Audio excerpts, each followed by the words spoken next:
네, 반갑습니다. 안녕하세요. 반갑습니다. 오랜만입니다. 정말 그 개천이 청개천 개천이 아니라 또 개천절은 또 10월 3일이 됐냐, 그것도 어떤 의미가 있냐 이야기를 좀 나눠볼까 하는데, 그러니까 일단 그거부터 이제 짚고 넘어가야 되니까 정말로 2334년 기원전에 고조선의 나라가 평양에 건국된 게 맞냐, 그것이 이제 나라를 세운 것이 단군 왕검이라는 사람이 맞냐 부터 시작을 해야 되거든요. 근데 그 단군 신화에는 네. 날짜가 나오니까, 연도가 나오니까, 네. 평양이라고는 안 했죠. 아사달에라고 했고, 네. 그때가 한나라 연호로 몇 년이었다. 이렇게 나오니까 역추적을 해서 우리가 단기란 서기보다 기원전 2333년이다라고 연도는 역추적을 한 거죠. 연도는 나오니까 어쨌든. 근데 그게 이제 고려 말에 이제 1년이란 스님이 어떻게 3000년 전에 그 일을 이렇게 기억을 하면서 그걸 정확하게 쓸 수가 있었냐. 아니 일단은 기록이 있으니까. 이 기록이 있으니까. 네. 근데 10월 3일은 솔직히 저도 생각을 안 해봤어요. 그렇죠. 왜 10월 3일일까? 네. 10월 1일 국군의 날은 처음으로 383 넘은 날이고 국군의 날이고. 그렇죠. 그럼 개천절로 기념된 거는 이제 그 개천절 때마다 이제 연관 검색어 1위가 이제 그 대종교거든요. 네. 그러니까 이른바 역사적 팩트는 중요한 게 아니다. 뭐 이련 스님이 그 단군 왕검 신화를 쓴 것도 고려, 그러니까 뭐 이른바 이제 몽골의 간섭기 때 우리가 무슨 뭐 이렇게 허약한 민족이 아니다라는 민족 자긍심을 키우기 위해서 그게 쓴 거고, 뭐 대종교가 단군 왕검을 종교로 만든 것도 일제강점기 때 민족의 자긍심을 키워서 그런 의지로, 그 취지로 만들었다. 그래서 그걸 역사적으로 보면 너무 접근할 필요는 없다고 하는 것도 동의하시나요? 그러니까 어차피 신화는 신화고, 그 단군 신화라는 것은 이게 또 사실 신화냐 뭐 설화냐 이것도 논쟁이 많잖아요. 네. 근데 이제 기본적으로 말하면 이거는 예를 들어 아담과 이브 같이 인간을 처음 만들었다거나 천지 창조 설화가 아니고 나라를 세운 설화란 말이에요. 국가. 그러니까 진짜 현실적으로 실질적인 국가를 만들었다. 그렇죠. 그래서 그 국가의 신화라는 건 이전에 만들어진 것이고, 그러다 보니까 그런 국가의 신화로 잡는 자체는 뭐 부정할 필요는 없지 않을까. 그리고 연도는 옛날 것도 다 틀려. 다른 나라 것도. 이거 괜찮으시겠어요? 뭐가요? 예? 다른 나라 다 틀린다고. 아니 그게 기억으로 구전대 내려다 보면은 날짜 연도는 틀리는 거지. 뭐 하다못해 성경에 나오는 그 뭐 예수님이 태어난 애가 서기 1년이라고 그러지만 서기 1년 아니다. 그 3년이니까 뭐 그렇다는 것도 있고. 교수님이 이제 던지셨길래 이제 교수님이 이제 책임지실 거니까 저도 묻어가면서 말씀드리는데, 성경 말씀에 예수님이 태어난 날이 12월 25일이라는 말이 단 한 단어도 없어요. 그렇죠. 사실 그 날짜도 후대에 정한 것이고. 정치적으로 판단된 거죠. 아니 뭐 어쨌든 간에 어쨌든 간에. 날짜는 있어야 될 거니까. 네. 뭐 그러니까 부처님 태어난 날 연도도 우리가 정확하게 기록에 맞냐 틀리냐까지 하면은 곤란한 거죠. 누가 의도를 갖고 조작했다면 그게 밝혀진다면 그건 좀 문제가 될 수 있겠지만 기억 속에 있는 연도는 뭐 어떡하겠습니까? 일단은 기록상에는 그런 연도가 기록이 돼 있다. 그건 팩트다. 네. 그렇게 넘어가야 된다. 네. 날짜는 아닙니다만. 뭐 정확한 날짜가 중요한지는 잘 모르겠습니다. 이게 그 진짜 날짜를 가지고 다퉈야 되는 무언가가 있으면 모르겠는데, 이건 어차피 우리나라의 건국 신화인 거고요.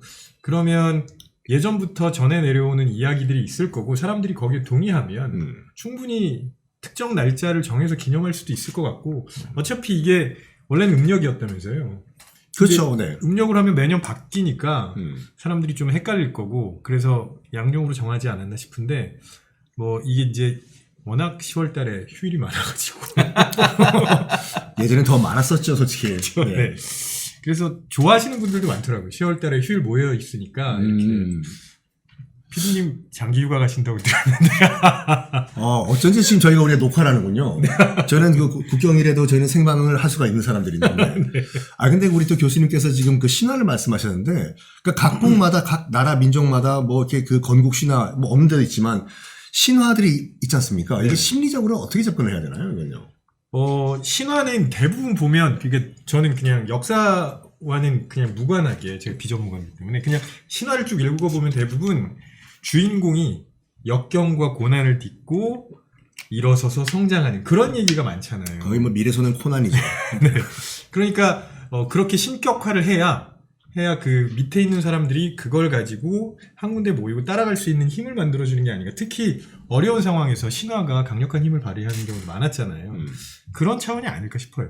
일단 뭐 널리 이롭게 하라 홍익이관처럼 어떻게 보면은 모든 그 이 민중이라고 할까 그걸 하나의 구심점으로 모으는 역할을 했던 것이 초기의 신화였다. 이렇게 보면 네네. 되나요? 근데 조금 독특한 거는 홍익인간은 우리라는 개념이 들어가 있거든요.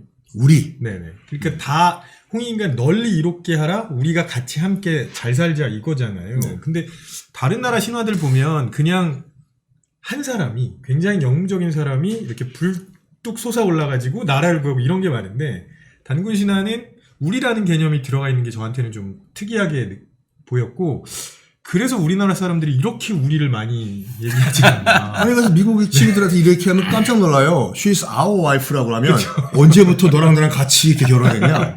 Our house 우리 집이잖아요. 그쵸, 그럼 여기 공동명이냐? 뭐 이런 식으로. 네네.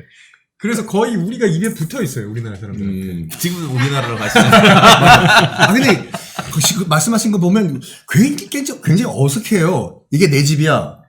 이게 내 학교야. 맞아. 내 나라 그러면 내 나라. 공방식. 당신 뭐 대통령이야? 왜 그래? 막 이러잖아. 그래서 그 우리란 그 개념이 이때부터 나왔다. 그렇지 않나 싶어요. 그게 쭉 전해 내려온 게 아닌가 하는 생각이 들더라고요. 근데 원래 이제 많은 신화들은 사실 따지고 가보면 대부분은 건국 신화가 맞아요. 네. 그러니까 이게 뭐 인간을 만들었던 어떻게 스토리가 돼 있든 간에 대체로 신화라는 거는 몇 가지 우리가 알고 있는 신화들은 몇 가지 원칙이 있는데 첫째는 대체로 청동기 시대에 만들어진다. 그리고 청동기 시대에는 대체로 신전이 그러니까 뭐지 신전 종교라고 그러잖아요. 신전 체제가 정비가 되고 뭔가 그런 게 정비되면서 신화가 만들어진다. 그렇죠. 그때 사회 계급이 만들어지니까요. 네, 그러니까 교수님 말씀하신 것처럼 우리라는 개념이 안 들어갈 수가 없는 게 이게 내용상으로는 홍익인간 같은 단어가 없다고 하더라도 기본적으로 사람들이 국가를 만든다는 거는 어떻든 공익적 기능으로 만드는 거잖아요. 그래서 그런 공익적 기능이 전제가 되어 있기 때문에 말로 했던 그냥 몸속에 체험하고 있던 생활 속에 체험하고 있던 그래서 모든 신화는 대체로는 건국 신화이고 그렇기 때문에 우리 공동체의 생존을 위한 것이다라는 전제가 들어가 있습니다. 근데 이렇게 말씀드리면 좀 오해하실 분이 있는데 국가 건설이라는 게 이제 한쪽에서는 한 지배계급이 피지배계급을 탄압하기 위해서 만들었다. 또는 정복을 하기 위해서 만들었다. 이런 말들이 많은데 사실 그게 동전의 한쪽 면이에요. 국가라는 건 기본적으로 뭔가 경쟁이 치열해지고 내가 잡아먹거나 잡아먹히냐는 관계에서 집단적 안보 등을 위해서 만들기 때문에 그 과정에서 정복도 있고 설득도 있고 재판도 있고 그리고 그 상류 지배층을 위한 것도 있지만 피지배층도 같이 보호되니까 그거를 동의하는 거지. 그렇죠. 이런 구조 같이 있기 때문에 기본적으로 공동체 구조라는 게 만들어져 있다. 우리가 국사 시간 때 그렇게 외웠던 고조선 이제 8조법 같은 거. 네. 그러니까 이제 그 이른바 이제 법이란 규칙이란 게 없으면 공동체가 유지가 안 되기 때문에 그렇죠. 뭐 그건 그 정도의 차이다. 예, 그렇기 때문에 그 한 면을 이야기하는 것뿐이다. 그리고 그런 공동체가 중요하다. 있어야 된다라는 걸 사람들한테 얘기하는 방법 중에 하나로 신화가 만들어지는 거예요. 그렇죠. 신화가 있으면 서로 얘기할 거리가 되게 많아집니다. 그래서 그 공동체 안에 있는 사람들끼리는 공유하는 경험이 계속 누적되는 거죠. 그런 게 저는 굉장히 중요하다고 생각하고 그래서 특히 이제 그러다 보니까 공동체를 대표하는 상징들도 많이 나오게 되고 그리고 그 상징 안에 그 사람들의 생활도 들어가고 그런 게 아닌가 싶어요. 그래서 어떻게 보면은 그러니까 나라나 민족이랑 이게 눈에 보이는 개념이 아니잖아요. 그 네가 나랑 같은 민족인지 뭐 우리 알 수 있는 방법이 없는데 공통적으로 우리가 같이 할 수 있는 공통 분모, 건국 신화, 똑같이 단군의 후예다. 이게 있으면은 하나로 뭉치는데 더 큰 도움이 된다 이거 말씀이죠. 정말 많이 도움이 되는 게요. 심지어는 그 굉장히 영리한 조직에서는요. 회사에 대한 뭐 충성심 혹은 회사를 사랑하는 마음 이런 것들을 높이는 정말 간단하고도 괜찮은 방법을 쓰는데 같이 사진 찍는 겁니다. 누구랑요? 회장님이랑? 아니 직원들끼리요. 네. 네, 직원들끼리 이렇게 모임 같은 데서 사진을 찍어서 그냥 걸어놓잖아요. 그것만으로도 애사심이 훨씬 높아지고요.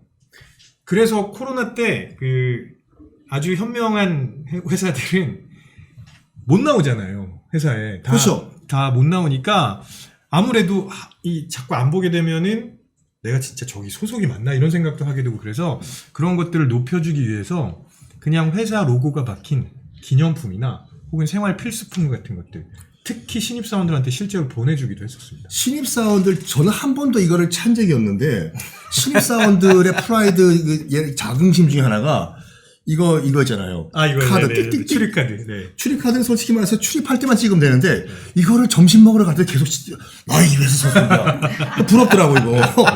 나 CJ야 뭐 이런 거. 제가 전에 어디 어느 그룹 회의실에서 세미나를 많이 했어요. 네. 그럼 거기 들어가면 이걸 받아야 돼.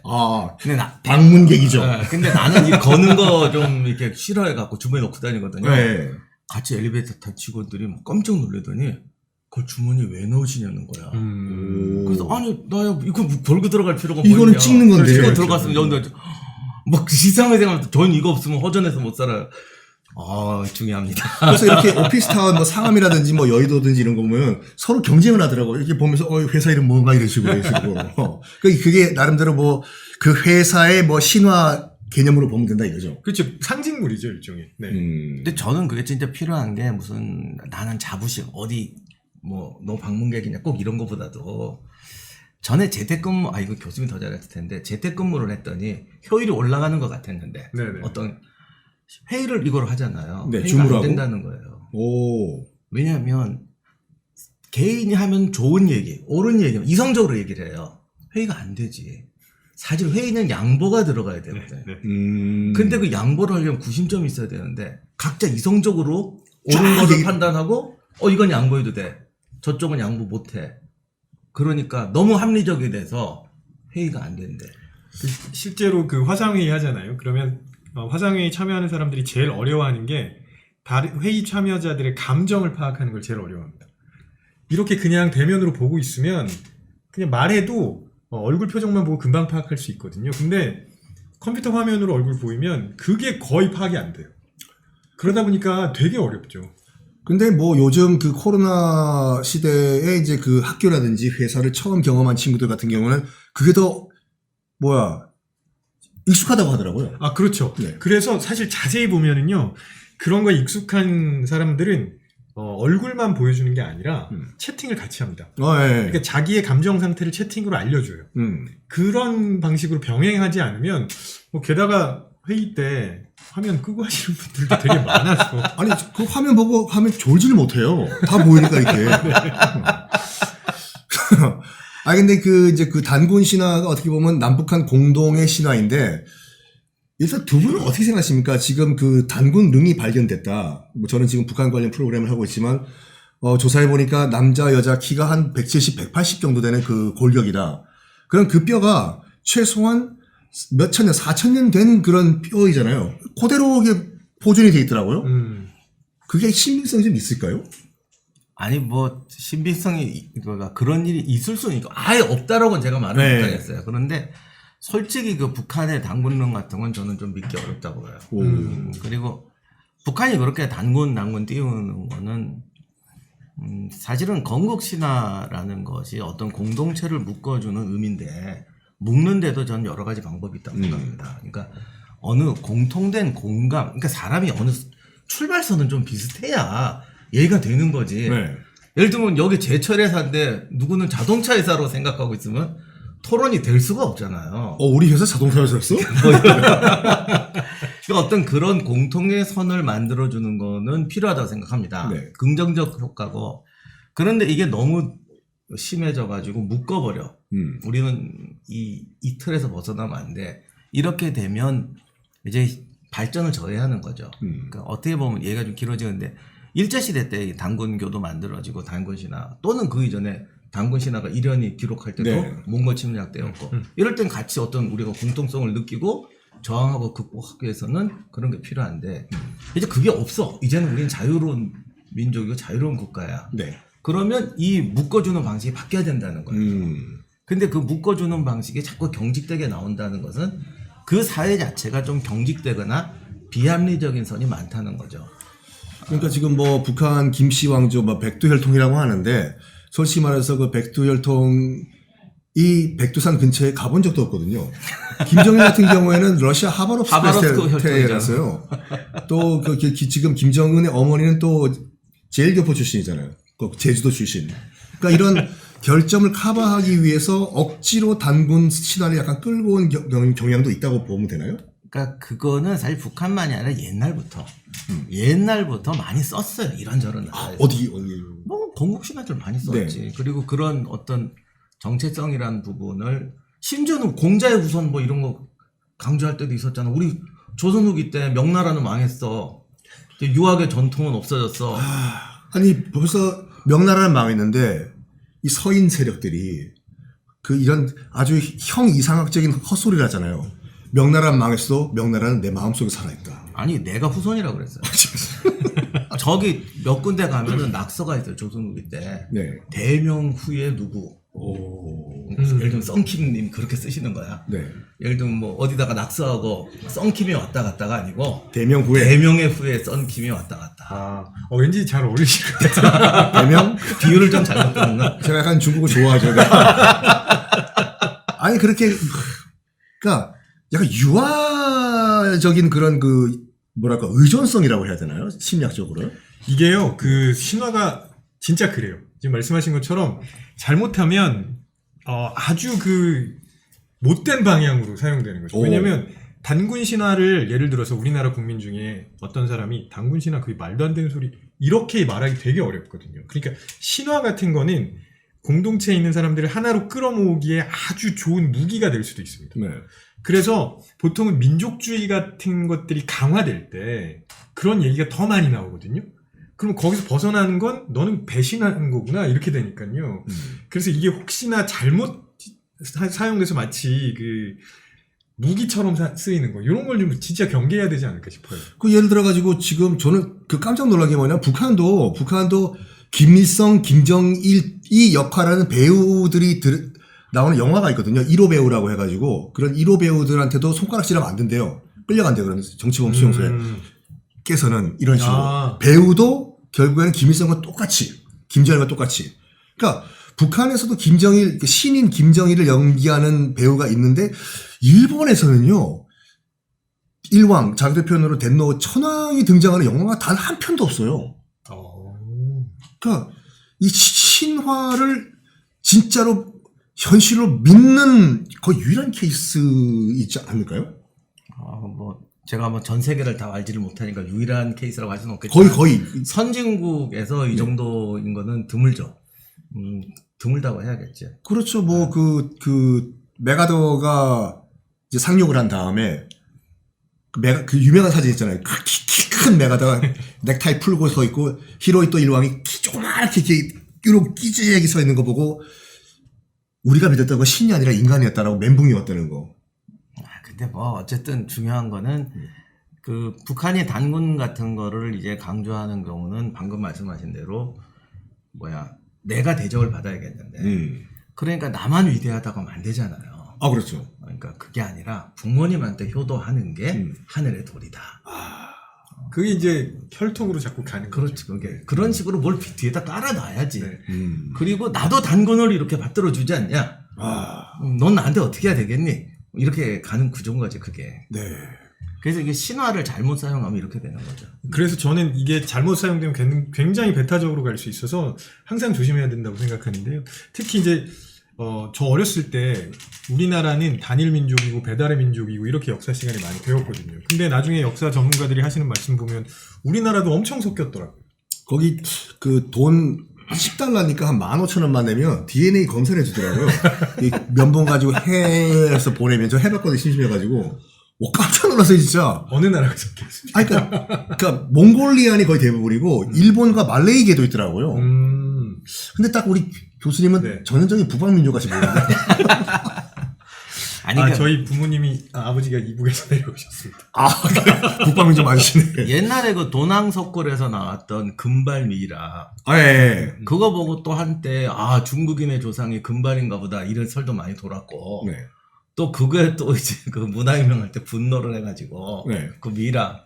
박살내! 아니 박살내면 안 되지. 네. 그 DNA 조사해라. 네. 그래도 조사를 했잖아요. 어떻게 나오나요? X자로 나왔어요. 그 도낭이라는 데가 옛날 그 스키타이라고 유목민족 다니는 데잖아요. 그다 교육 예. 딱 중간 지점이죠. 그 교점으로 X자가 다 나왔어요. 아. 이게 다 섞였다는 거예요. 예, 그러니까 사실은 옛날 사람이 더 많이 돌아다녀요. 국가가 성립되기 전에는. 그렇죠. 네. 국가 때문에 비자 내고 다니는데 국가 없을 땐 그냥 다니면 되잖아요. 솔직히 그 당시에 뭐 배로 다니는 것보다는 그 중앙아시아 육로로 다니는 게 더 편했겠죠. 그러니까 끊임없이 이동하기 때문에 네. X자로 다 나오더라. 그러니까 사실 이게 민족이라는 건 국가가 만들어지고 국경이 만들어지고 나서 만들어지는 개념이지 우리가 DNA 쪽으로 접근하면 안 되죠. 뭐 그러니까 단일 민족이다. 우리는 무슨 민족이다. 집착하는 건 약간 오바다. 그러니까 그게 필요할 수는 있어요. 국가가 만들어지고 국가가라는 과정에서 이해하면 되는데 그게 너무 과도한 국가의식으로 가거나 배타적인 민족의식으로 가면 오히려 우리한테 해가 되는 거죠. 그게 기준이 제일 좋겠네. 이게 우리한테 이익이 되도록 써야 되는데 해가 된다는 거죠. 근데 그런 차원에서 봤을 때 이제 그 약간 일제시대 때 나철 선생이 뭐 대종교를 만들었던 건 뭐 이것이 사실인가 아닌가를 떠나가지고 당시 핍박받던 조선인들에게 희망을 주기 위해서 만들었다는 건 긍정적으로 봐야 된다. 사실 그거는 굉장히 좀 구체적으로 들어가야 되는 게 네. 그 당시에 일본 역사학자들은 조선 역사를 쓸 때 너희는 열등 민족이고 DNA는 없었지만 애초에 DNA가 뭐 보수적이고 뭐 안 되고 니네가 오죽하면 우리한테 식민지가 됐겠냐. 네. 그리고 그걸 세계사를 팔아먹었잖아요. 네. 세계적으로 진취적인 민족이 있고 안진취적인 민족이 있는데 니네는 참 우리가 봐도 되게 심하다. 뭐 우리가 고마운 줄 알아라 우리한테. 뭐 이런 식으로 설명을 했으니까요. 거기를 극복하는 논리가 있어야 되니까. 그렇죠. 그래서 그 뭐라고 할까 초이스가 없었다. 그렇죠. 교수님이 너무 잘 아시겠지만 그 열등감이 과도하게 들어왔을 때는 그 풀어야 돼요. 아, 그렇죠. 그러니까 그 대종교를 중심으로 해서 개천절을 만든 거는 우리나라 사람들이 그렇게 그 일제가 강조한 그런 아니죠. 날조한 그런 역사를 살아오지 않았다는 거고요. 만약에 진짜로 어떤 민족이 있는데 그런 역사를 살았다는 게 증명이 된다면 그 민족 못 살아남을 거예요. 왜요? 그러니까 전 세계에서 다, 야, 니네는 맨날 그랬다며? 맨날 예전부터 계속 그랬다며? 그렇게 계속 얘기할 거잖아요. 버티기가 쉽지 않죠. 그런 차원에서도 그 우리 역사를 제대로 알자는 측면에서 그런 얘기를 한 거는 충분한 힘이 됐을 거라고 생각하죠. 개천절이 이제 그 1909년 우리가 이제 국권 침탈당하기 1년 전에 이제 만들어진 것은 대종교로 부활한 거는 나름대로 아픈 역사의 한 측면이네요. 네네네. 근데 굉장히 의미 있는 운동이었다고 생각합니다. 네. 다만 아까도 말씀드렸던 것처럼 이렇게 안쪽으로 힘을 모아가야 할 때 아주 잘 사용할 수 있지만 오히려 이걸 자꾸 배타적으로 우리는 여기고 너는 아니잖아 이렇게 차별하는 방식으로 가는 거는 또 조심해야 되는 측면일 것 같아요. 약간 뭐 이런 예를 들면 좀 그럴지 모르겠지만 약간 시오니즘 이스라엘이 좀 그런 측면이 있죠. 그건 두 분께서 말씀을 해주시죠. 이렇게 또 피해 나가시네.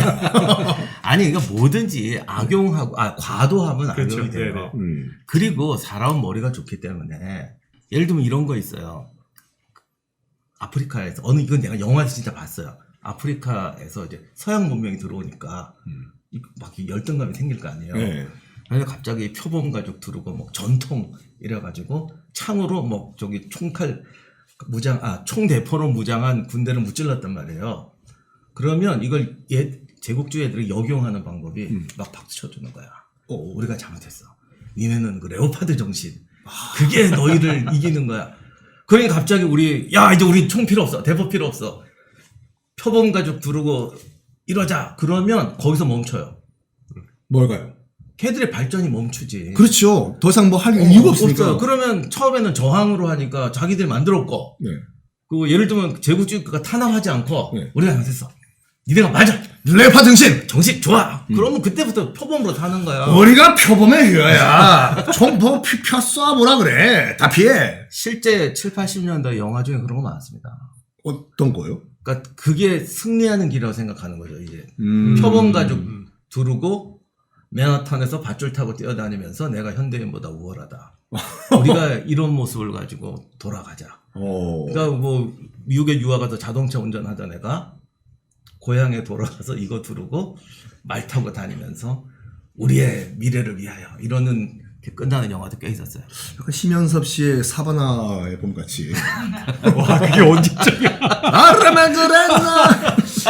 이 사바나의 봄 모르시는 분들도 많을 겁니다. 에이 설마.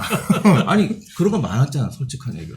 그렇죠. 그 아스니어 홀이라는 배우가 등장했던 그런 그러니까 정말 미개한 아프리카인인데 그 나라의 뭐 왕자가 맨하탄에 가가지고 뭐 방금 말씀하신 것처럼 레오파드 가죽 두르고 돈 펑펑 쓰면서 우리가 미국 맨하탄에 있는 미국인들보다 더 월등한 사람이다라고 약간 아프리카계 미국인들을 약간 비하하는 영화들이 좀 있었죠. 아니 그게 실제로는 그걸 부추겨 놓으면 사실 일본도 그 사무라이 영화는 맨날 그 칼로 총알 베는 얘기 아니에요.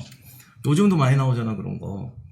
그 뭐 미국에가 가서 뭐 처음에 총대포로 싸웠는데 이야 이 사무라이 정신 이거 총으로 못 이긴다. 뭐 이러는 거 근래에도 영화 많습니다. 톰 형도 그런 거 하나 찍었고. 그 저번에 네. 그 라스트 사무라이가 그렇고. 네. 근데 생각해보니까 진짜 일본이 그랬네요. 일본이 원래 그 총 기술을 받아들여가지고 굉장히 잘 개발을 해서 총에서는 거의 세계 1위까지 올라갔는데 다시 총을 버리고 칼로 돌아간. 그렇죠. 네. 그래서 왜 이거 맨날 이런 거. 그 무슨 영화 하나 있는데 자위대 탱크 비행기 헬기가 뭐라고 그러지? 타임슬립. 타임슬립을 아, 하고 그 파이널 카운트다. 전국 커크 더글라스 나온 전국 시대로 간 거야. 네. 그럼 우리 생각에는 탱크로 밀면 끝날 것 같잖아요. 탱크 몰던 애들이 그 깔려 죽으면서도 탱크를 맨몸으로 막는 애들을 보고 감동을 받아갖고 우리가 졌다. 그러면 우리나라 영화가 카피란 거네. 교수님 말씀이 많으면 그 천머식이라고 있어요. 천군이라고 박중훈 씨가 나온 영화가 있었거든요. 그 인민군이랑 그 국군이 그 핵무기 가지고 이제 뭐 이렇게 그 약간 그 실강의를 하다가 무슨 해선이 잘못돼가지고 이순신 장군 임진왜란 그때로 1592년으로 넘어간 거예요. 근데 방금 말씀하신 것처럼 총폭탄보다 칼 가지고 덤비는 애들이 감동을 한 거죠. 그래서 일부 국군들이 나는 다시 현대로 안 돌아간다. 난 이순신 장군 밑에 난 조선 수군 남겠다. 라는 영화가 있었거든요. 그러니까 얼핏 보면 굉장히 우리를 올리는 것 같지만 네. 사실은 그게 파멸시키는 길이에요.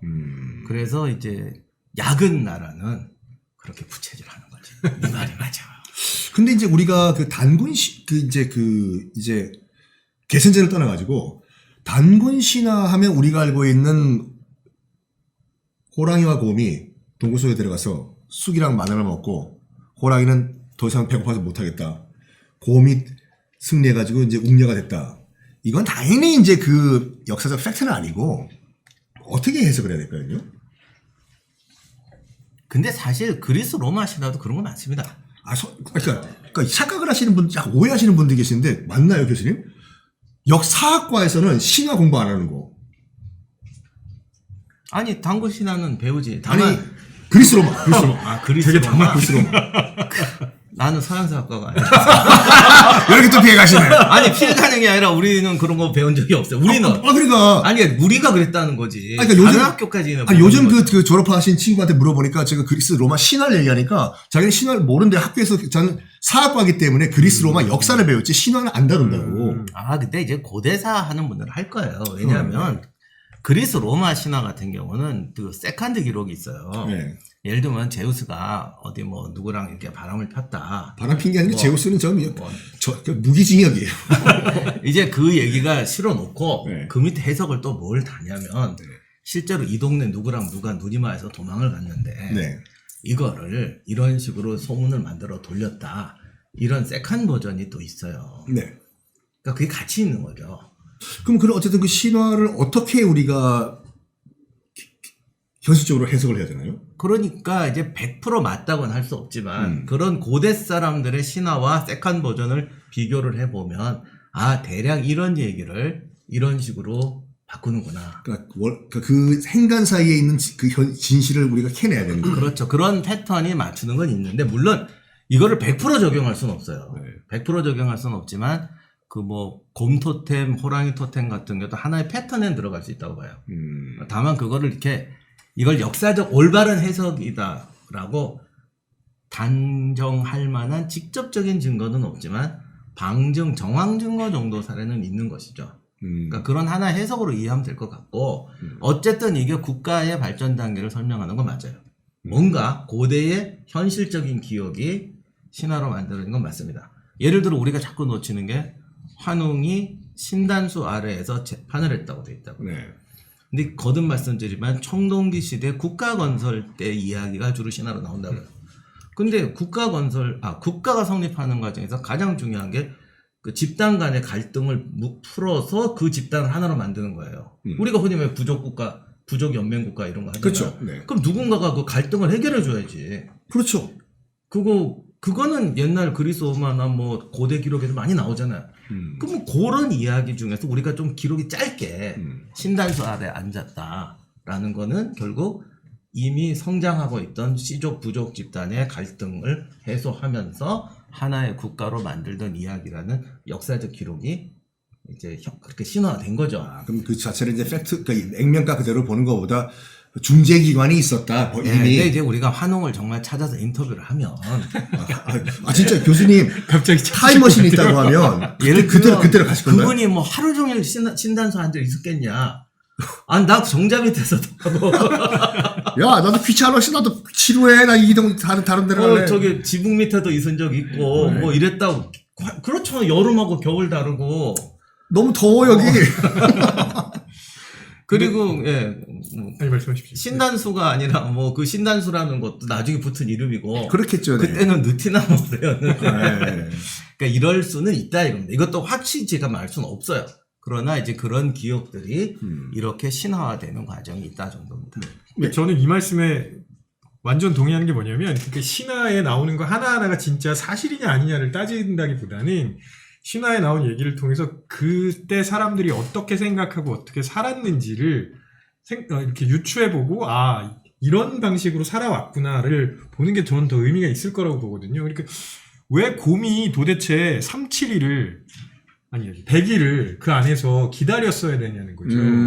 그러니까 그 당시가 이제 굉장히 이렇게 뭔가 인내하고 그 다음에 그걸 통해서 무언가를 이루어내고 이런 것을 슬슬 사람들한테 중요하다고 강조하기 시작하는 때가 아니었나라고 추측할 수 있고요. 그 다음에 그런 걸 통해서 성숙하는 과정이다. 어차피 그런 것들을 느낄 수 있고 그 다음에 그때 뭘 먹었는지 이런 것들도 볼 수 있잖아요. 실제로는 마늘은 그때 없었다고 하더라고요. 네. 아니, 그러니까 이건 저기 어떤 한의사분이 말씀하시는데 우리가 지금 먹는 그 삼겹살이랑 싸먹는 그 마늘이 아니래요. 그 이제 그 산이라고 이제 한자로 표기하는데 마늘은 대산이고 그 단군 그 삼국 유사에 나온 산은 부추를 달래를 얘기한다고 하더라고요. 뭐 그럴 수도 있겠어요. 네. 달래라고 하는 사람들도 있고 무릇이라고 하는 네, 그러니까요. 사람들도 네. 있는데 중요한 건 뭐냐면 그게 이제 스님들이 안 먹는 채소 5가지 중에 들어가는 거거든요. 오신채. 네네. 그게 이제 절제가 얼마나 중요한지를 그 신화를 통해서 그래서 니네들이 이렇게 성장할 수 있어 이런 걸 보여주는 거라고 저는 생각해요. 한번 이렇게 먹으면은 뭐라고 할까 성적으로 이렇게 흥분한다고 하는 이런 걸 넌 먹고 견뎌봐라 한번. 그렇죠. 마늘이 대표적인 스테미나 식품이잖아요. 그래서 마늘, 부추 다 그런 거죠. 네네. 네. 많이 드시죠? 마늘 좋아합니다. 알겠습니다. 그러니까 사실은 이것도 이제 기억이 오랫동안 이제 이야기가 오면서 시대에 따라 조금씩 변형되는 건데 이건 우리나라 기록은 없고 이제 그리스 로마나 다른 나라 신화들을 보면 초기에 그것도 좀 다른데요, 나라마다. 초기에 그 종교들은 이렇게 절제하고 수양하고 이런 게 없고 그냥 빌면 돼요. 얼마나 이제 누가 잘 빌었느냐. 기복신앙 같이. 네, 그런 거죠. 근데 이게 이제 사회가 발전하다 보면 절제도 해야 되고 공동체 의식도 생겨야 되잖아요. 그러면 이제 종교도 발전하고 신전의 기능도 발전하면서 저기 수양에 나오는 거예요. 이거는 여기 그리스 로마 때 신전 변화하는 거라든가 이집트도 종교 변화하는 거 보면은 그런 단계로 쭉쭉 변화해 옵니다. 불교도 마찬가지고. 이런 기억들이 이제 투영이 되면서 이제 그런 게 또 투영이 되는 거죠. 그러니까 자원은 부족하고 이것을 n분의 1로 나눌 머리들은 많은데 그러니까 절제가 돼야지 사회가 유지가 된다. 이것이 종교에 이제 적용이 된 거다. 이 말씀이시죠. 그렇죠. 그런데 꼭 종교에 적용되는 게 아니라 사회가 그걸 깨닫는 거예요. 사회가 깨달으면 교육도 교사한테도 요구가 가는 거지. 그렇죠. 네. 여기 저희 외삼촌은 저한테 어릴 때부터 가르친 게 하나 있어. 뭐요? 이거는 학교에서 안 가르쳐주니까 자기가 당시 특별히 가르쳐주겠대. 그래서 너 책을 잡고 그러니까 애들이 너 때리지. 그래서 안 때리는데요. 거짓말하지 마 임마. 거짓말. 너 맞지? 맞고 있잖아 학교에서. 그래서 누가 때리면 일단 2대를 맞으래. 너는 보니까 한 2대 정도 맞으면 뻗는 척하면 속을 거래. 그리고 그다음에 밑에 기절한 척하면서 치라. 돌멩이를 집어서. 그 삼촌이랑 아예 연락하세요. 네, 삼촌이 보시길 바라는데 지금까지 기억하고 있다는 걸. 그 삼촌의 그 의도는 뭔가 그럼 허를 찔러라 이건가요? 교육기관이 못하는 걸 우리 삼촌이 해주겠다는 거잖아요. 공교육을 또 반대하신다고. 왜냐하면 사회가 가면 정체성이라는 게 생기잖아요. 그렇죠. 네. 그러면 정체성이라는 게 직업윤리로 오고 사회적 기능으로 가는 거예요. 그러니까 저 솔직히 모르겠는데 만약 정말 고대의 교사라면 싸우는 법도 가르치지 않았을까? 가르치지 예, 않았을까요? 그렇겠죠. 뭐 일단 그 실용 지식이니까요. 네, 그런데 이제 학교라는 게 만들어지고 사회가 안정이 되면 학교는 도덕적인 걸 가르쳐야 된다. 뭐 이렇게 갈 거 아닙니까? 그렇죠. 정말 FM만 가르치고 그렇죠. 우리 소위 말하는 학교에서 안 배워주는 걸 내가 가르쳐 준다고 그러니까 이렇게. 우리 삼촌은 그걸 깨닫고 저한테 가르쳐 주신 거죠. 그래서 돌을 들라고. 아직 한 번도 못 써봤는데 삼촌은 진짜 연구를 많이 하셨어요. 그러니까 2방 맞고 쓰러진 다음에 돌을 짱돌을 들고. 예를 들면 한 대를 딱 쳤는데 내가 탁 쓰러지면 애가 안 믿을 거라는 거지. 그럼 걷어찰 거라는 거예요. 네. 한 2대까지는 맞아라. 맞고 쓰러진 척을 해라. 쓰러진 다음에 돌을 집어서 정확하게 여기를 깔아. 어디를 뭐 이마를요? 어딘가를 깔아. 근데 그 방금 말씀하신 정체성 있잖아요. 이게 사실 되게 중요하다 보는 게 이걸 심리학에서는 이제 집단 무의식 이렇게 해석을 하거든요. 그 유명한 칼 융이 제안한 건데요. 원래 이제 칼 융은 프로이트랑 굉장히 처음에 친했었습니다. 프로이트가 제시한 무의식이라는 개념을 거의 그대로 받아들였었는데 가만히 보니까 너무 성적인 부분에 집착하는 게 마음에 안 들어서 이제 프로이트랑 결별하고 자기 나름대로 분석 심리학이라는 걸 만들었거든요. 거기서 얘기하는 게 뭐냐면 무의식에는 개인 무의식과 집단 무의식이 있다.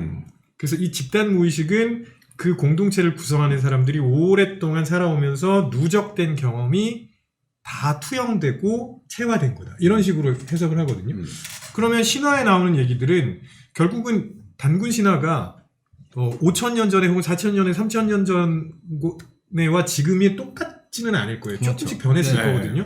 경험이 누적되면서 사람들의 경험이 그 신화도 조금씩 바꿔가지 않았을까. 그런 생각이 들고요. 그럼 그게 결국은 우리가 살아온 이야기가 되는 거죠. 그렇죠. 근데 집단 무의식이라는 것이 뭐 우리가 농담적으로 하는 것이 뭐 한민족의 DNA에 다 새겨져 있다 이거인가요? 아니면 같이 공동체에서 살아오면서 우리가 체득을 하는 건가요? 무의식적으로? 자연스럽게 체득하는 거라고 보시면 되는 게요. 예를 들어서 우리나라 사람들한테는 그냥 굳이 설명하지 않아도 서로 이해하는 개념들이 있어요. 대표적으로 뭐 정의라던가 이런 거 외국인들한테 설명하려면 되게 어렵지만 그 영어 사전에 그 정이라고 등재가 됐어요. 네네네. 그리고 그 화병도 등재가 진짜 화병도 화병이라고 등재가 화병도 번역할 말이 없어가지고 그 DSM이라고 정신장애 진단명 올리는 데가 있었거든요. 거기 한번 들어갔던 적도 있습니다. 뭐 그런 것도 있고 뭐 예를 들면 그냥 일상적으로 쓰는 말도 분위기 파악 좀 해. 이런 말 하잖아요. 예, 맞아요. 근데 그거 번역하기 진짜 어려우시죠? 분위기 파악 좀 해. Understand the surrounding, understand the environment. 완전 뜻이 달라요. 완전히 다르죠. 네. 그래서 그런 이야기들을 우리가 자연스럽게 할 수 있는 이유는 이미 우리한테 그런 가치관이나 신념이나 일상적인 개념이나 상징들이 다 투영되고 체화됐기 때문일 거예요. 이거는 이 사회에서 어렸을 때부터 살아오면서 자연스럽게 체화가 된 것이다. 네. 그럼 이른바 뭐 미국이든지 로버트 할리 형님의 아들이든지 살면은 뭐 미국의 피를 받았지만 똑같은 그런 한민족의 DNA를 가질 수가 있다. 그거는 좀 연구를 해봐야 되겠습니다. 거기까지 생각을 못 근데 했는데. 아까 교수님 말씀하신 것처럼 예를 들면 단군 신화의 아주 원형적인 형태는 눈에는 눈, 이에는 이 이런 걸 강조했을 수도 있어요. 예를 들어서 네. 그 시대에는 환웅이 재판을 하고 자 우리 이렇게 단합해서 복수하러 가자 이랬을 수도 있어요. 눈치를 쓰니까 가서 우리 눈치리자. 그렇죠. 그때는 그런 게 룰이었으니까. 근데 우리가 알고 있는 건 이제 고려시대 때 스님이 쓰신 거 아니야. 네. 또 고려시대 문화가 많이 반영된 거 아니에요. 그렇죠. 어떻게 우리가 눈을 찌를 수가 있을까? 그러니까 나무아미타불. 말씀하신 것처럼 오히려 배기를 참고 절제하는 훈련이 오히려 이 사회를 발전시킨다. 이런 거를 신화 속에서 메시지로 주는 거죠. 그럼 뭐 일단 진위업을 떠나가지고 이련 스님께서는 당시 이제 그 몽골 간섭기에 한민족에게 으쌰으쌰 기운을 주기 위해서 여러 가지 좋은 요소를 약간 넣어서 약간 각색을 하셨을 가능성도 있네요. 그분이 각색을 한 게 아니라 교수님 말씀대로 집단적으로 얘기가 그렇게 만들어지는 거예요. 근데 이제 그 단군 신화라고 하면 이제 천부인이라는 세 가지가 굉장히 중요한데, 뭐 이건 그 진짜인지 모르겠지만 그 이병철 회장이 이제 삼성이라는 이름을 지을 때 한민족이 제일 좋아하는 숫자가 3이다. 3. 특히 천부인 같이 가장 좋은 3개의 별이 떠 있다 해서 삼성이라고 졌다고 하는데, 한민족의 세계관이 단군 신화에 녹아 있다는 건 또 어떤 얘기일까요? 삶을 좋아하는 게 우리나라 사람들만 가지고 있는 특징인지는 잘 모르겠습니다. 왜냐하면 보통 사람들은 3명이 모였을 때부터 집단이라고 생각하거든요. 그래서 누군가 행동을 바꾸려면 2명이 움직여서는 안 되고요. 3명이 움직이면 다른 사람들이 뭔가 지금 있나 봐 이렇게 보기 시작합니다. 실제로 EBS에서 그 다큐멘터리 만들어서 찍은 적도 있거든요. 횡단보도에 다 서 있는데 갑자기 3명이 딱 나갑니다. 그럼 다 나가. 길거리 서 있다가 3명이 저기 이렇게 가리켜요. 다 와. 다 봐요. 2명은 안 해. 그래서 3이라는 숫자가 특별히 뭔가 의미가 있는지는 모르겠고요. 제 추측으로는 제가 계속 말씀드린 것처럼 그 지역에서 공동체를 이루면서 살았던 사람들의 특징이라고 보는 게, 예를 들어서 우리나라에서 3-7을 얘기 많이 하잖아요. 네. 엄마가 아이를 낳으면 3-7일 동안은 사람들 만나면 안 되고 밖에 나가면 안 되고. 근데 그런 게 있는 나라도 있고 없는 나라도 있거든요. 근데 가만히 보면 왜 흔히 하는 얘기로 미국에서는 애 낳고 나서 햄버거 준다고. 아니, 오늘 출산했는데 아침에 오후에 출근하더라고요. 네네. 그렇죠. 근데 그게 제가 뭐 자세하게 모르면 신체 구조도 다르고, 그래서 출산할 때 그 힘든 것도 다르고, 뭐 이런 여러 가지 이유 때문에 자연스럽게 생겨난 거거든요. 그래서 우리나라에서는 미역국을 산모들이 열심히 먹지만, 예를 들면 호주의 뉴사우스 웨일스 NSW, 네, 거기 호주라서. 네, 호주라서. 거기 주정부에서는 미역 섭취를 자제하라 그랬어요. 요오드 때문에. 네네. 그러니까 이게 그 지역의 특징을 반영한다고 볼 수밖에 없는 거죠. 그러니까 그 맞는 말씀인 게 그러니까 그들은 굳이 피를 보충할 필요가 없는 사람이기 때문에 미역을 안 먹는 거죠, 미국인들은요. 네, 뭐 그럴 수도 있고요. 네, 아니, 의학적인 그리고 자료도 똑같은 있지만. 네. 식물도 독성이 달라서 왜 쑥 같은 거, 우리 뭐 고사리 이런 거 저기서 안 먹는 독성이 강해서 그래, 그 지역에는.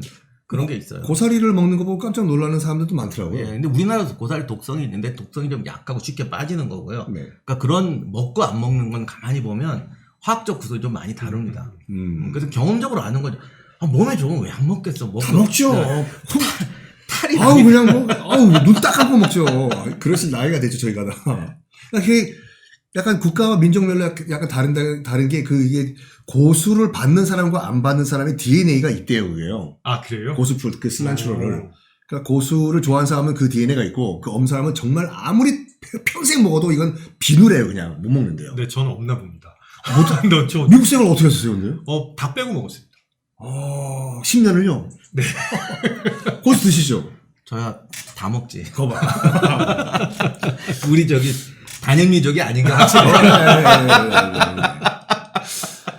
근데 우리나라가 지금 개천절을 얘기하고 있는데, 그러면 그 두 분께서 소개를 해 주실 만한 다른 나라의 건국시나 뭐가 있을까요? 다른 나라에도 개천절이 있을까요? 거의 다 있지 않나요? 내셔널 파운데이션. 내셔널 파운데이션인데요. 돼 있습니다. 네. 다만 있는데 이게 나라에 구성되는 과정에 따라서 예. 그러니까 그 어떤 부족의 이야기가 통합이 되면서 새로운 이야기로 만들어지는 경우도 있고, 지배적인 부족이 그 사람의 이야기를 이제 덮어 씌워서 그리고 이제 시대에 가면서 어떤 새로운 모랄이 들어가면서 계속 만들어지는 경우도 있고, 여러 개가 섞여서 이제 발전한 거군요. 네, 그런 경우도 있는 것 같아요. 그래서 그래도 신화가 있는 민족이 더 나은 것 같아요. 그런 나라가. 왜냐면 미국 같은 경우는 대표적으로 그런 게 없어가지고. 콜럼버스 데이. 신화가 있기보다는 뭐 몇 대만 올라가면 할아버지 족보가 바로 나오니까 이렇게. 네네. 그러니까 되게 재밌는 게, 우리나라에서는 본관 얘기하고 뭐 어디 지역이다 이렇게 우리나라 안에서 얘기하잖아요. 근데 미국은 몇 대만 올라가면은 나는 폴란드에서 왔어. 나는 영국에서 왔어. 이렇게 얘기하니까 그런 부분에서는 그래서 미국에 그렇게 박물관이 많나 싶어요. 저기 미국인 친구한테 물어보면 너희는 무슨 독일계냐? 저는 궁금해서 네네. 유럽 어디서 왔냐? 했더니 딱 이렇게 얘기해요. 나의 3분의 1은 아일랜드, 3분의 1은 독일, 몇 분의 1은 프랑스, 막 이렇게 얘기하더라고요. 그럴 수밖에 없는 거죠. 막 여러 나라에서 온 것이 이제 미국에서 말 그대로 융합이 된 거기 때문에. 아까 세 군데 섞이셨다고 DNA 조사해 보니까. 근데 저는 일단 몽골계가 많고 딱 봐도 북방 유목민족이잖아요. 깜짝 놀라게 일본 그 큐슈가 말레이계가 많거든요. 아. 큐슈가 이제 그 동남아시아에 올라온 큐슈 DNA도 많더라고요. 그거 어디 가면 해볼 수 있습니까? 갑자기 저도 궁금해지네. 있어요, 그게. 신청하면은 그 면봉 혀에 긁어서 거기 그 비닐봉지에 넣어서 보내주면은 한 달 후인가 이렇게 딱 DNA를 분석해 주더라고요.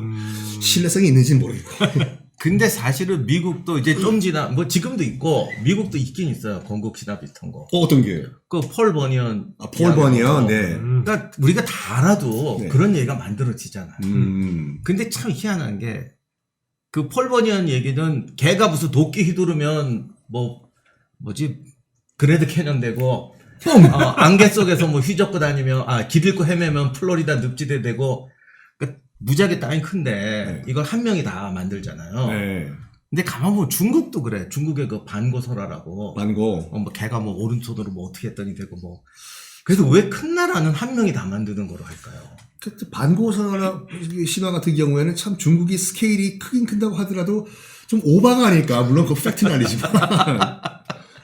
뭐, 죽어가지고 이 눈은 하얘가 되고 뭐 이쪽 눈은 달이 되고 뭐. 그거 어떻게 보면 그 폴 버니언 신화도 좀 그 비슷한 건데. 그러고 보니까 미국도 시골 마을 가면 동네마다 큰 아저씨가 체크무늬 빨간 체크무늬 있고 도끼 이렇게 든 아저씨가 있거든요. 다 이제 폴 버니언이 아니 부모님들이 다 설명하는 거죠. 그 트로피 만들어가지고 풋볼 경기 할 때마다 라이벌전에서 그 트로피 뺏어가고 그러고 있는걸요?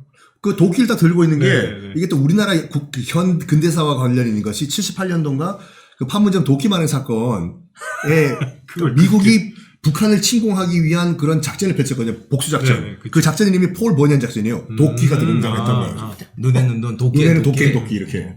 아무튼 그런 거 보면 그 큰 나라 사람들이 좀 뻥이 심해야 그게 좀 먹히나 봐요. 그게. 중국 비자 안 나오실 건데 괜찮으세요? 중국 자주 가셔야 되잖아요. 이미 포기했어요. 네. 그 뭐 다른 로마를 세운 신화도 많죠. 근데 그 뭐 신화 얘기를 오늘 뭐 디테일하게 하는 것보다도 네. 로마나 그리스 얘기는 아까도 말씀드리면 항상 세컨 버전이 같이 있어요. 세컨 버전. 그게 부러워요. 부럽다고요, 네. 교수님. 어떻게 보면 부럽죠. 예를 들면 로물루스가 늑대 젖을 먹고 자랐다. 네. 세컨 버전 있어요. 어떤 버전? 사실은 그게 아니고 그 늑대가 데려가가 아니고 양치가 데려가서 키운 거다. 벌리려고 가는데 이랬다. 로물루스와 레무스는 형제가 아니고 뭐 사실은 그 레무스 쪽 집안 사람들이 로물루스를 키웠는데 이렇게 설명은 안 돼 있지만 이야기를 보면 그래요. 나중에 로마를 세운 다음에 다툼이 나잖아요. 둘이 싸우죠. 예, 그런데 그때 죽는 사람이 다 레무스하고 레무스 작은 아버지 다 이쪽 계열. 그러니까 로물루스가 어떻게 와서 레무스 집안에서 컸는데 네. 나라를 세운 다음에 레무스 집안을 다 아작을 내고 자기가 왕이 된 거죠. 굴러 들어온 돌이 있는 돌을 밀려낸 거예요. 뭐 어쨌든 그런 식으로 이야기가 되고 로물루스도 나중에 죽는데 뭐 하늘로 올라갔다고 돼 있어요. 네. 근데 누가 봐도 둘러싸서 죽인 거거든요. 카이사르처럼. 네. 근데 그 얘기도 다 있어요. 그래서 로마 사람들도 로물루스 신화가 분명히 있어요. 뭐 늑대가 젖을 먹이고. 네. 근데 당시 지식인들, 그러니까 로마 제정 생길 때 기록인데 사람들 원로원이나 황제들은 다 그렇게 생각하고 있어요. 로물루스가 권력을 너무 이렇게 키우려다가 암살당했다. 그래서 원로원이나 황제들이 이렇게 좀 자기 권력을 강화하려고 그러면 로물루스 꼴나는 수가 있다. 너 알지 걔 어떻게 죽었는지. 그러니까 그 두 가지 세컨 버전이 항상 같이 다니는 거예요. 약간 부러울만 하네요. 솔직히 뭐 우리 단군 신화나 여러 가지 신화 가운데서도 이건 신화고 이런 버전도 있다. 좀 더 현실적인 게 있었으면 참 밸런스가 맞을 뻔했는데 좀 아쉽네요. 밸런스보다 더 큰 게 있죠. 어떤 게요? 그게 이제 여러 가지 이야기가 같이 공존하는 사회가 건강한 사회거든요. 그게 이제 한 가지 얘기만 모든 사람들이 믿는 거. 대표적으로 북한이 그렇고요. 네. 건강하지 않은 사회들은 하나만 믿어요. 다른 얘기를 하면 야, 말도 안 되는 소리. 너 배신이야? 반역이야? 이렇게 가거든요. 그래서 그 사회가 얼마나 건강한지는 이걸 심리학적으로 말하면 얼마나 많은 프레임이 공존할 수 있느냐. 그렇게 약간 동의를 안 하시는 분들이 많은 게 이제 국론이 하나로 뭉쳐져야 된다. 그거는 충분한 그 건강한 토론을 거치고 난 다음이죠. 처음부터 하나 그런 그 기본적인 작업 없이 이게 맞아. 다른 것 다 아니야. 그건 아니잖아요. 그 저도 약간 뭐라고 할까 그 70년대 이제 반공 교육을 받고 큰 세다 보다 보니까 여러 가지 의견이 있으면 이게 국론 분열이다라고 저는 알고 컸거든요. 저도 반공교육 받고 자랐는데요. 제가 어렸을 때 무슨 얘기 들었냐면은 그 이승복 어린이. 네, 공산당이 싫어요. 네네네. 근데 그거 제가 어떻게 배웠냐면 입을 찢었는데도 그때도 공산당이 싫어요라고 했다고 배웠거든요. 그렇죠. 그때는. 네. 근데 이게 그때는 그런가 했어요. 아주 어렸을 때니까. 근데 나중에 좀 크고 나서 생각해 보니까 그 상황에서 그렇게 얘기할 수는 없거든요. 그거를 그럴 수가 있어요. 그게 과연 가능해요라고 말할 때 그때 잡아갔었잖아요. 그렇죠. 사람이 오죠. 똑똑똑 나오라고. 그러니까 그런 식으로 가면 안 된다는 겁니다. 사실은 지금 민주화가 많이 엄청나게 진행된 지금도 뭐 잡혀가진 않아도 댓글 린치 이런 게 되게 많잖아요. 네. 그러니까 사실은 내가 의견이 다르다 해서 반박하는 것과 집단으로 몰려가서 쟤를 매장시키자거나 이게 폭력을 가하는 거는 전혀 다른 문제인데 결국 건강한 사회라는 건 다양한 의견이 가장 점잖은 방법으로 그리고 그렇죠. 네. 가장 건설적인 방법으로 오고 가는 거예요. 근데 그런 부분에서 집단적 린치라는 것은 특히 요즘 유튜브나 인터넷에 그런 문제가 많죠. 이게 우리나라만 생기니까 다 생기는데 그것도 사람의 본능이니까. 그렇죠. 일반적으로 흔히 얘기하는 게 이제 인그룹하고 아웃그룹 이렇게 나눠가지고 너 어느 쪽이야? 하고 인그룹이 되는 순간 다 우리는 한 몸이고 아웃그룹이 되는 순간 말도 안 되는 인간이고 뭐 이렇게 가게 되는 거거든요. 그러니까 저는 뭐 물론 이 말을 볼테르가 안 했다라고 주장하는 사람도 있지만 나는 너의 의견과 동의하지 않지만 네가 그 의견을 말할 수 있는 권리는 내가 목숨 걸고 지켜주겠다. 이게 건강한 사회가 되는 거죠, 솔직히 말해가지고. 네. 근데 솔직히 악플 달리면 기분은 나쁘죠. 아니, 그러니까 기분이 나쁜 거는 인지상정이고. 그렇죠, 그렇죠. 인지상정이고. 그게 어떤 집단적인 린치로 가서는 안 된다는 거죠. 그러니까 가끔 우리는 그런 게 생기잖아. 예를 들어 어떤 한 사람이 얘기를 했는데 99%의 사람이 그 사람이 잘못됐다 그러면 처벌이 당연하다고 생각하죠. 그렇죠. 그리고 그것 때문에 기분이 나쁜 정도가 아니라 어떤 사회적 매장을 당한다거나 어떤 공식적인 어떤 불이익을 받는 것도 당연하다고 생각하는 거죠. 왜? 99%가 통쾌하니까. 그러니까 이런 것이 우리가 말하면 신화가 악용되는 거랑 똑같은 구조예요. 약간 사회적 처벌은 있어서는 안 되죠, 솔직히 말해서. 네, 그러니까 그걸 제일 조심해야 돼요. 이게 배타적으로 차별적으로 가게 만들 수도 있는 함정이 있는 거죠. 제가 그러고 진짜 생각나는 얘기가 하나 있어요. 이런 문제는 사실 언제나 있었거든요. 그러니까 어느 사회나 집단 린치라는 건 있어요. 왜냐면 인, 아웃은 항상 있으니까요. 네, 그렇죠. 네. 그런데 제가 구체적으로 어떤 일인지 잊어버렸는데 고등학교 때쯤인가 그런 비슷한 사례가 또 한 번 있었습니다. 어떤 뭐 집단적 의견에 대해서. 그래서 제가 이런 거는 좀 잘못된 게 아닐까 그러면서 이제 다른 나라 예를 들었어요. 예를 들면 미국에서는 이런 거 가지고 뭐 토론하고 인정해준다. 그러니까 처벌받지 않는다. 어. 그랬더니 이제 저희 선배님이 그건 미국 얘기고 여긴 한국이다. 우리는 한국의 문화에서는 이렇게 하면 안 된다. 이런 거가 꽤 많았어요. 그렇죠. 그럼 너 미국 가. 뭐 맞아요. 네. 맞아. 그러니까 어쨌든 간에 지금 저희가 나누고 있는 얘기는 뭐 집단적인 무의식인 신화가 잘못 악용이 됐을 때는 이런 여러 가지 폐해가 날 수가 있다라고 하고 있는데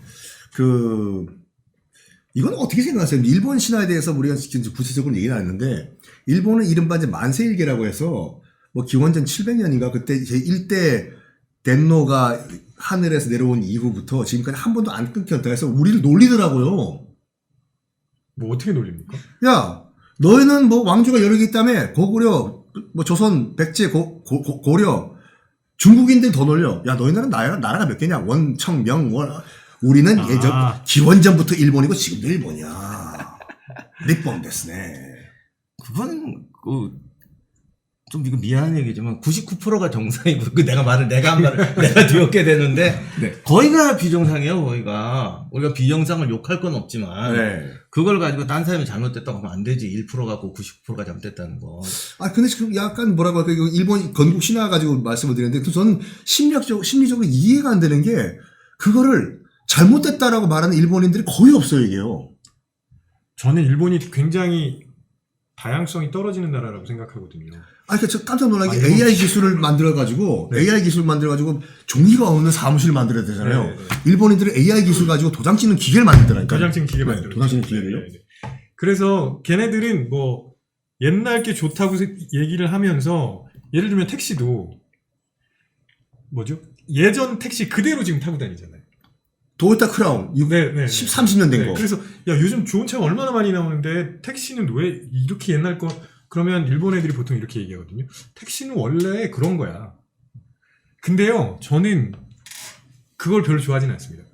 반대로 우리나라 사람들이 잘 하고 있는 얘기가 뭐냐면 그런 게 어디 있어. 차는 한 1년 타고 바꾸는 거야. 우리나라 사람들이 되게 자주 하는 말이 그런 게 어디 있어거든요. 근데 그런 게 어디 있어라는 말은 잘 사용하면 굉장히 창의적인 생각을 많이 하게 해줘요. 그 유퀴즈에서도 나왔었는데 와플 기계 가지고 별거 다 만들잖아요. 그렇죠. 그런 나라가 어디 있어요. 와플 기계 가지고 쥐포도 굽더라고요. 이렇게. 근데 되게 맛있어요. 맛있어요. 네, 잘 구워져 그거요. 그러니까 저희가 개천절날 이런 얘기를 하는 것도 아까도 말씀드렸지만 단군 신화의 초기 형태는 굉장히 그 피 흘리는 수준일 수도 있어요.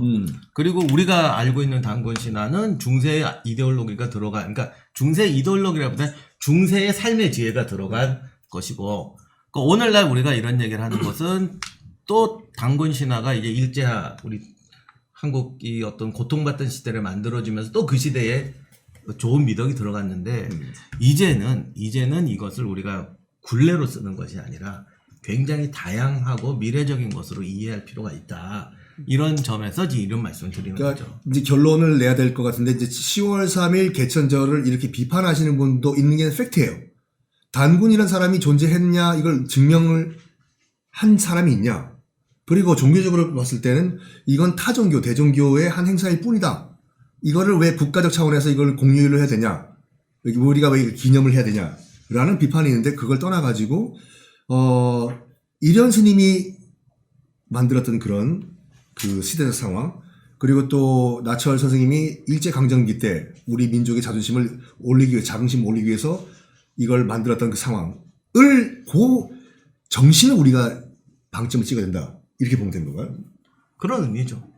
그리고 굉장히 긍정적인 기능을 했었잖아요. 네. 그러니까 그게 어떻게 긍정적으로 작용할 수 있는지 살펴보고, 또 잘못 쓰면 어떻게 부정적으로 작용할 수 있는지도 살펴보고, 그렇게 지혜롭게 쓰자는 게 박사님이 하신 말씀인 것 같아요. 그리고 아직 그런 주장하는 분도 있어요. 국가가 없어지는 게 더 좋다.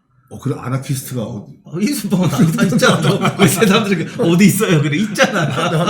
아나키스트. 제가 박열 선생을 좀 좋아해요. 가네코 후미코가 그 찍은 사진이 너무 멋있어 그거. 그러니까 아나키스트도 사실은 네. 그 이제 전 세계의 그 국민 국가가 만들어지고 유럽에서도 국가라는 것이 이제 상당히 강력해질 때에 네. 국가의 폐단도 많이 나오니까 아나키스트 나온 거 아니에요. 그렇죠. 그렇지만 아직 국가는 안 없어졌고 국가가 가진 긍정적인 기능도 많아요. 그렇다면은 어떤 건국 신화라든가 이런 부분도 긍정적으로 잘 이해해서 사용하는 게 중요한 것이고, 만약에 또 세월이 지나서 이제 국가는 필요 없다, 아나키스트 시대다, 그러면 아나키스트스럽게 또 바꾸면 되겠죠. 그런 날이 온다고 보시나요? 아니, 안 올 것 같긴 한데, 이론적으로 그렇다는 겁니다. 마음은 열어줘야지. 그렇죠. 네네. 이건 다른 얘기지만 학교라는 개념이 생긴 것도 얼마 안 되잖아요. 학교라는 것도 이제 국가라는 개념이 생기면서 이 사회의 성원을 어떻게 보면 이제 그 표준화된 성원을 만들어내기 위해서 만들어진 게 학교다라는 말도 있는데, 자, 근데 요번에 그 7월 3일이 이번 10월 3일이 진검다리 연휴가 돼서 많은 분들이 해외를 가시더라고요. 주변에 엄청 많이 가시고 계시고. 왜 안 가세요? 네. 가시나요? 저는 연휴가 길어지면 사실은 그렇게 좋지는 않습니다. 왜? 육아의 부담이 커져서. 자녀분이 연세가 나이가 첫째 아이가 이제 만 5살 됐고, 어. 네. 둘째는 곧 2돌 됩니다. 노이짱이신. 노익장. 아이고. 오. 그래서 네. 연휴가 마냥 좋지는 않네요. 그래서 이제 그때는 어린이집도 문 닫아버리니까. 어린이집 문 닫습니다. 맞습니다. 그렇다고 해서 맘시터도 다 놀러 가니까 부를 수도 없고. 네. 교수님 어디 안 가시나요, 박사님은? 전 가요. 어디 가시나요? 우리 여기 연구소에서 하는 답사가 10월 3일날 떠요. 해외로. 오늘 말하면 안 된다. 이게 잘못했다. 나 10월 3일날 여기 없어. 아, 네. 그냥 저도 갑니다. 네, 네, 축하드립니다. 네. 자, 오늘은 우리가 왜 10월 3일을 개천절로 뭐 우리가 기려야 되나 뭐 간단하게나마 한번 얘기를 해봤습니다. 정말 역사적인 팩트로 접근하지 말고 개천절이라는 것이 탄생했던 우리 역사적 배경을 한번 우리가 의미를 좀 찾아봐야 되지 않을까 생각을 해봅니다. 자, 두 분 감사드리고 다음 시간에 또 인사드릴까요? 네, 감사합니다. 감사합니다. 고맙습니다.